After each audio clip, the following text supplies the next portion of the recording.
मानौ भुनक्तु सह वीर्यं करवावहै तेजस्विनावधीतमस्तु मा विद्विषावहै। ओम शांति शांति शांति। वैदिक जीवन पद्धति में हम संध्योपासन विधि का स्वाध्याय कर रहे हैं और जिसमें हमने अंग स्पर्श मंत्रों का कुछ स्वाध्याय किया था, जिसमें क्रिया की प्रधानता और भाव की प्रधानता दोनों के विषय में हमने थोड़ा सा संकेत किया था। पुनः उसी बिंदु पर आते हैं जो हम प्रार्थना करते हैं उस जगत पिता परमेश्वर से कि ये सारे मेरे शरीर के अंग जो है बलवान हो, इनमें कोई न्यूनता ना हो। जब तक मैं जीऊं, जब तक मेरा जीवन हो, ये सारे अंग प्रत्यंग ठीक ठीक कार्य करें, इसमें कोई न्यूनता ना होनी चाहिए। तो उसी प्रसंग में ओम वाक वाक, ओम प्राणः प्राणः, ओम चक्षुः चक्षुः, ओम श्रोत्रम श्रोत्रम, ओम नाभिः, ओम हृदयम, ओम कंठः आदि की चर्चा हमने की थी। आज आगे चर्चा करेंगे। आप में से किसी कोई प्रश्न हो तो पूछिए।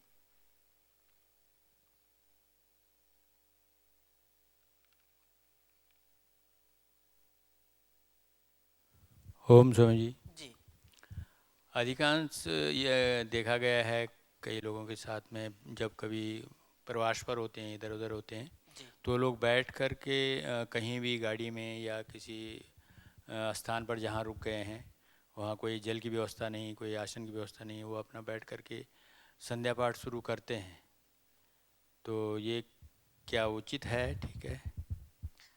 गलत काम करने के लिए लोग कभी भी समय नहीं देखते, लोग कभी देश काल परिस्थिति नहीं देखते हैं, और वो जो है जो गलत काम करता है वो मौके की तलाश में रहता है और वो मौका पाते ही चौका मार देता है, मतलब गलत काम करता है।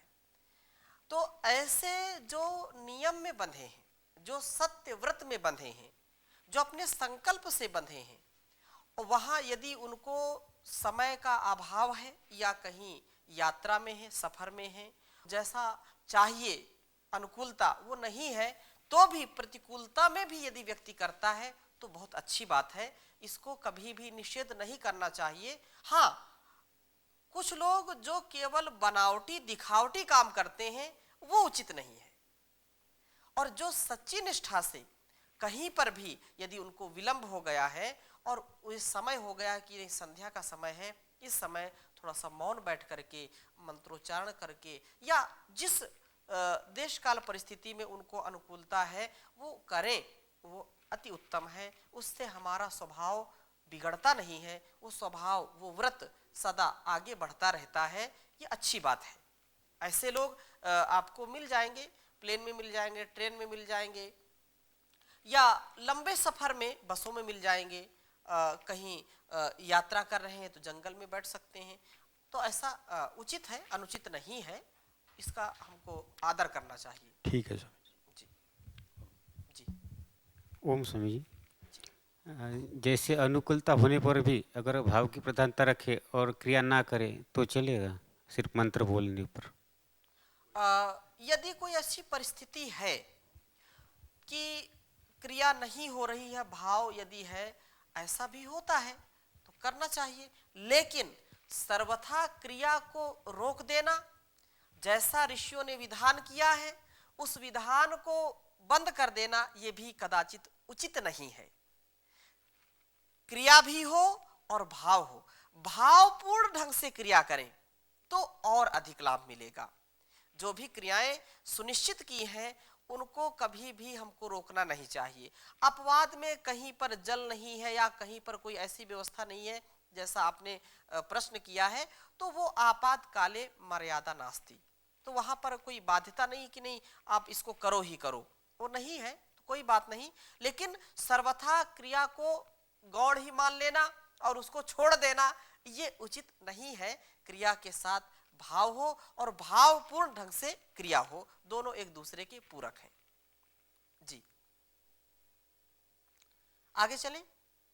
तो यहां पर हम चर्चा कर रहे थे ओम कंठः ओम शिरः, क्योंकि ये मस्तक और ये मस्तिष्क हमारे शरीर का महत्वपूर्ण अंग है। जब हमारा मस्तक, हमारा ये ज्ञान का जो भंडार है, ये यदि ठीक नहीं है, यदि मति की गति ठीक नहीं है, तो व्यक्ति दुर्गति को प्राप्त होता है। अतः परमेश्वर से ये चिंतन करके हमको प्रार्थना करनी चाहिए। प्रार्थना पूर्वक हम ये कहते हैं कि मेरा जो है सिर है, अर्थात जिसमें ये मस्तिष्क बसता है, जो ज्ञानेंद्रियां और कर्म इंद्रियों का नियंत्रण करने वाला है, यदि यह सोच विचार ना करे या ये संवेदनशीलता ना दिखाए, ये अपने संप्रेषण को यदि रोक दे, तो हम चल भी नहीं सकते, बैठ भी नहीं सकते, देख भी नहीं सकते, सुन भी नहीं सकते, हमारा सारा कार्य धराशायी हो जाएगा।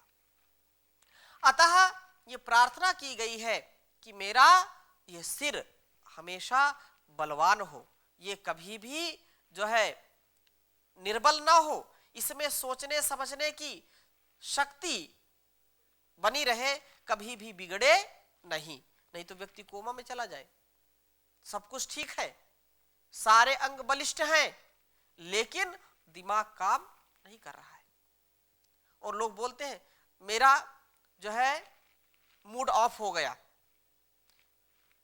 सिरदर्दी मत करो, मेरा दिमाग काम नहीं कर रहा, हाँ मेरा मूड खराब है, अनेक जो है शब्द लोग बोलते हैं, मैं टेंशन में हूं।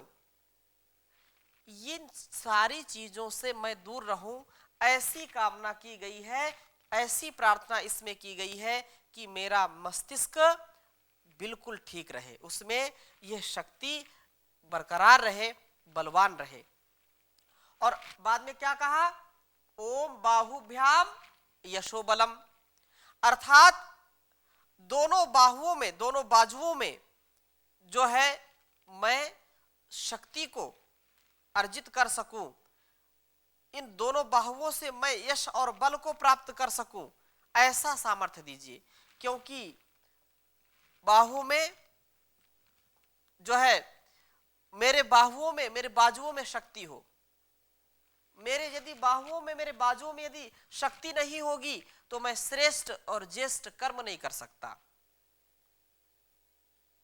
इसलिए यह प्रार्थना हम सबको करनी चाहिए कि वह जगत पिता जो सबके द्वारा जो है पूजित है, पूजनीय है, वह हमको ऐसा सामर्थ्य प्रदान करे जिससे मैं दीर्घ काल तक भी जीऊं तो भी मेरे अंग बलिष्ठ रहें, उपयोगी रहें, सहयोगी रहें सबके लिए, और ये निरोगी रहें।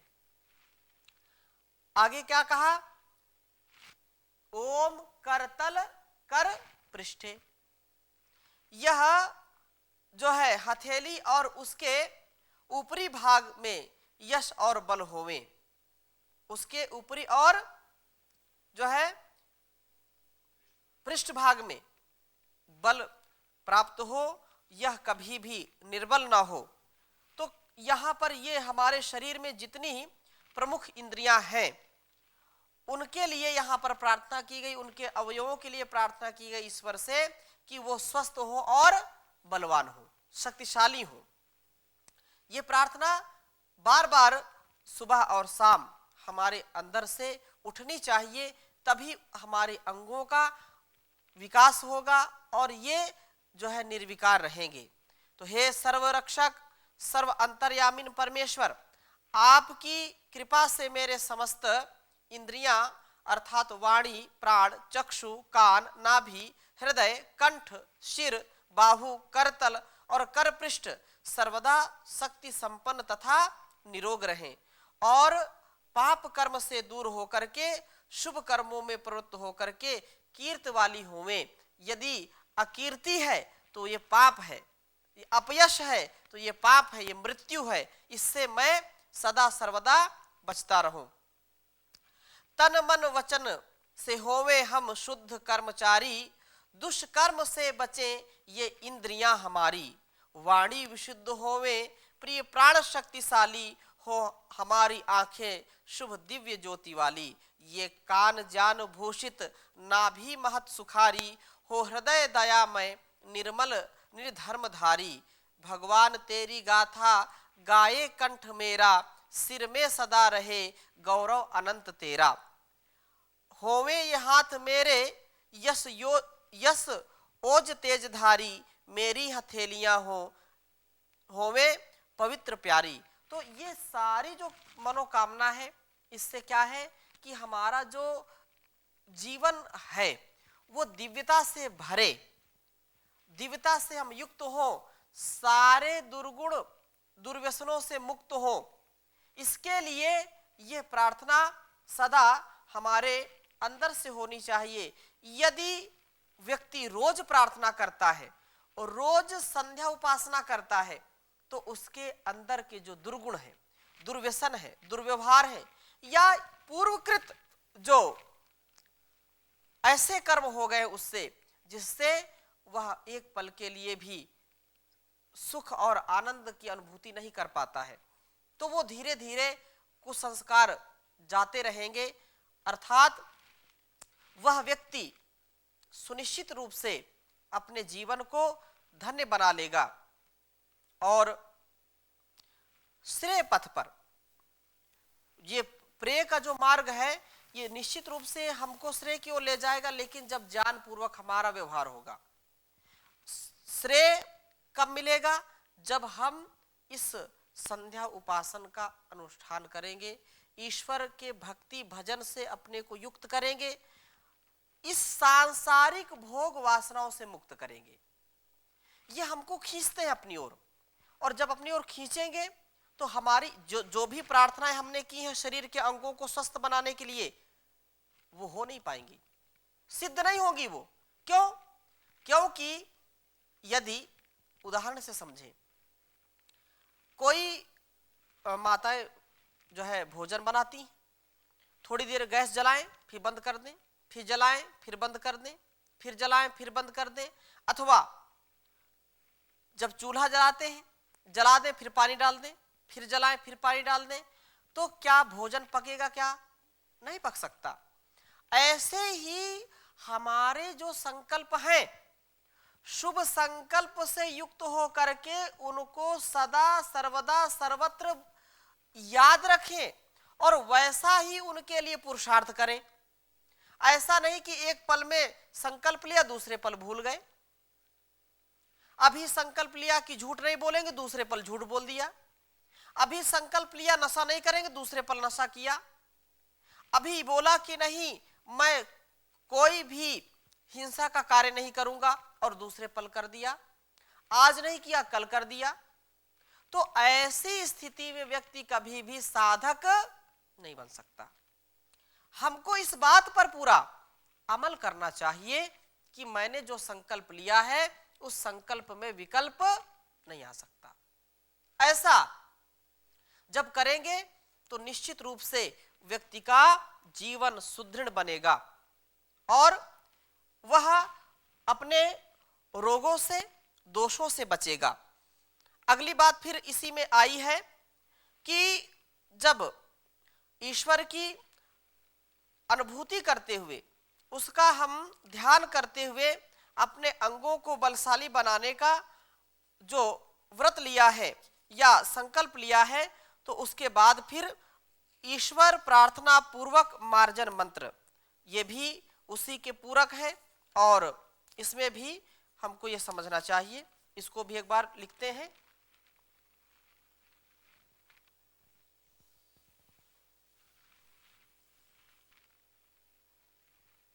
मार्जन मंत्र लिखेंगे और मांजना अर्थात अपने अंगों को व्यवस्थित रखना। इन मंत्रों में जो जैसे हमने पहले स्पर्श किया, अब मार्जन करना है। तो पहला मंत्र लिखेंगे ओम भूः पुनातु शिरसि। लिख लीजिए।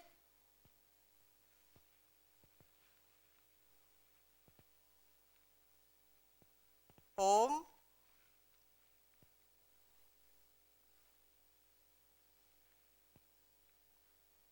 भूः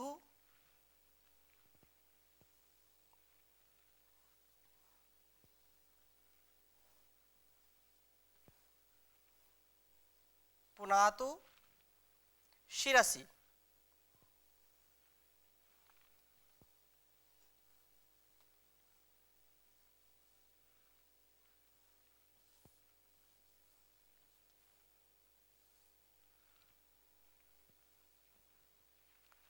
दूसरा ओम भुवः पुनातु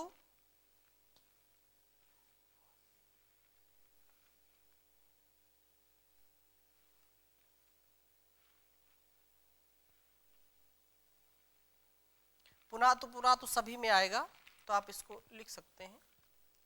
ओम भुवः पुनातु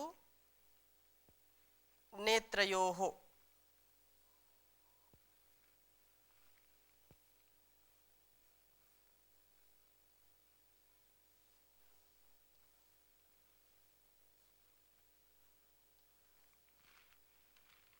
आगे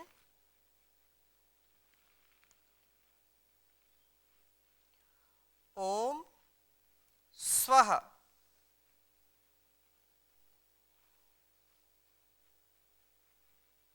स्वः पुनातु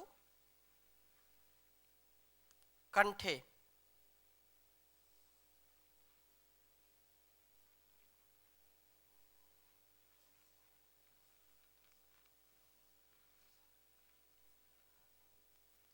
ओम महः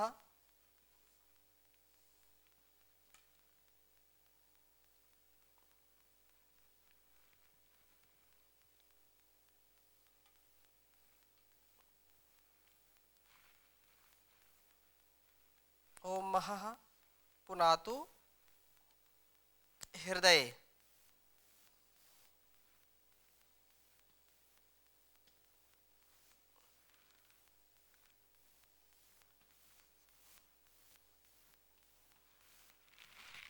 तो ओम भूः भुवः स्वः महः। और आगे ओम जनः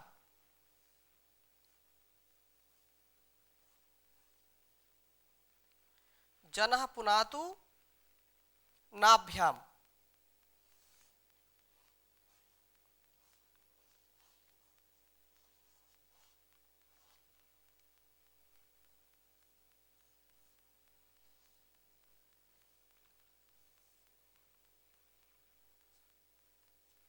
अब इसको समझने का प्रयास करते हैं।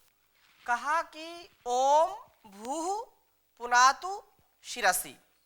अब यहाँ पर जो भूः भूः अर्थात प्राणवत प्रिय, प्राण के समान जो प्रिय प्रभु है वह पुनातु। पुनातु माने पवित्र करे। ये जो पुनातु आया है इसका तात्पर्य क्या है?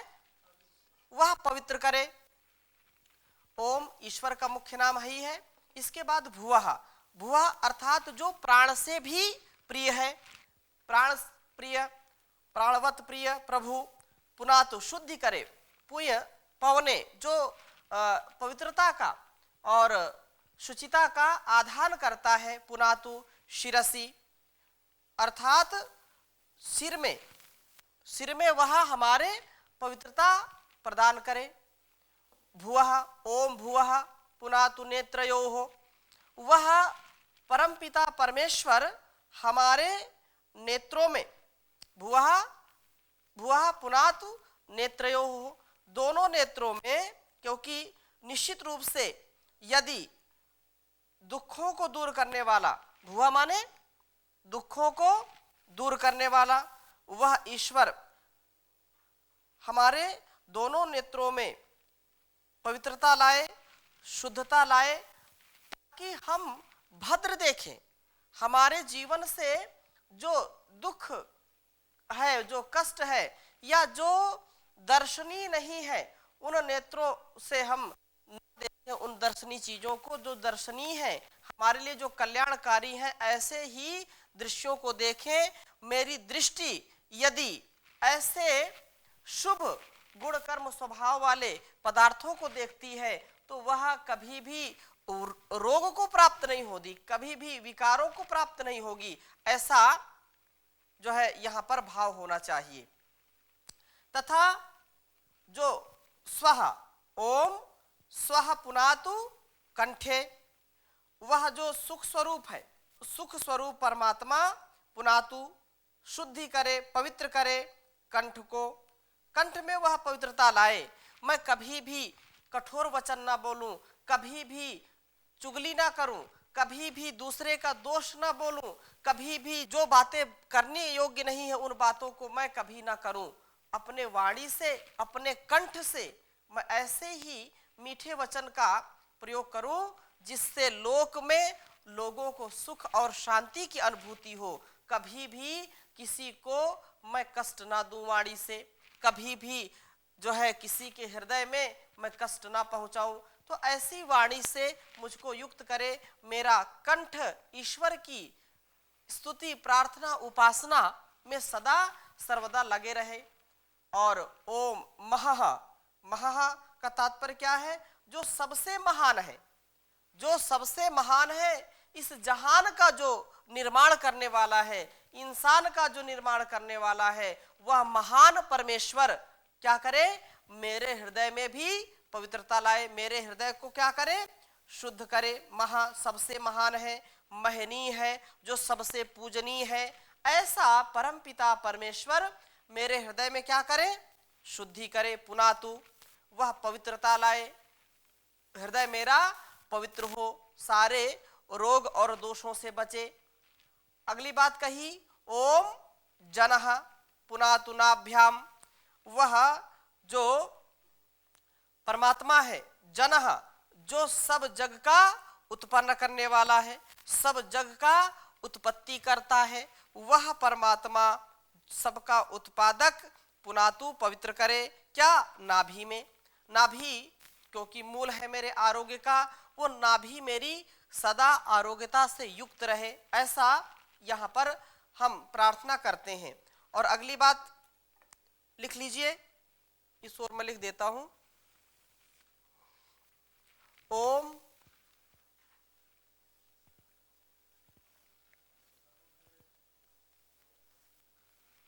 यहां पर नाभि के बाद कहा ओम तपः पुनातु पादयोः।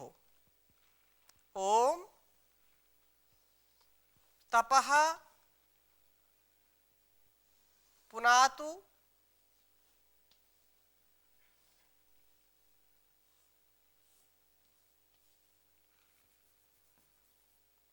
पादयोः।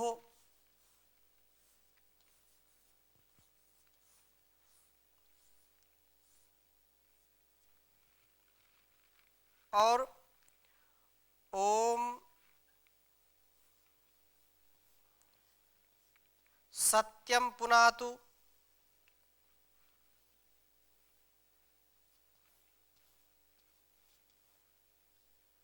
ओम सत्यम पुनातु पुनः शिरसि।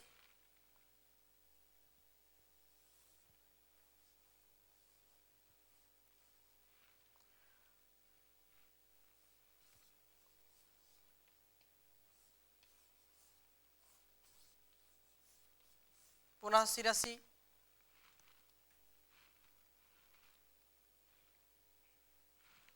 पुनः शिरसि, ऐसे कर दीजिए।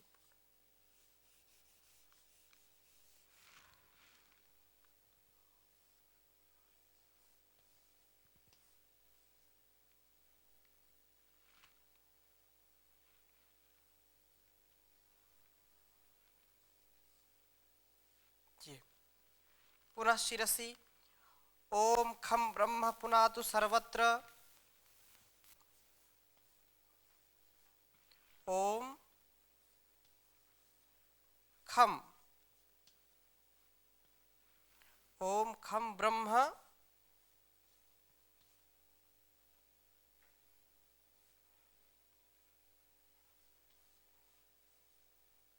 पुनातु सर्वत्र।